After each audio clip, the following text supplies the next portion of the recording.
Zdravím vás, takže tu je nákres prvého prototypu, ktorý sme postavili, ale žiaľ bol nefunkčný. Takže za chvíľu uvidíme, áno, tu je už prvý prototyp.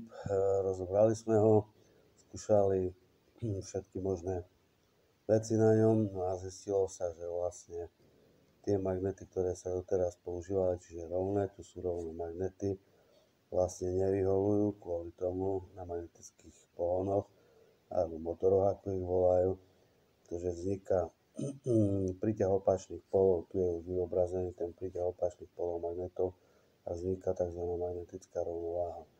Zistilo sa ďalej, že vlastne magnety tieto zaoblené, ktoré sú, tak tam magnetická rovnováha nevzniká a boli by výhodné pre vlastne magnetický motor. Tu je to vyobrazené, žiaden príťah tam nie je opačných polov, takže tieto magnety by mohli vyhovovať pre magnetický motor. Na tejto báze sme začali vlastne zisťovať takéto magnety, či sa dajú sa vyrobiť.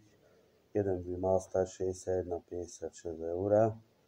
Vlastne, no a začali sme pomaly rozkreslovať výkresy, ktoré potrebujeme na druhý prototyp. Vlastne bude to dvojstupňový rotor, ktorý bude pracovať s pritlačacím zariadením, tu je už vyobrazené.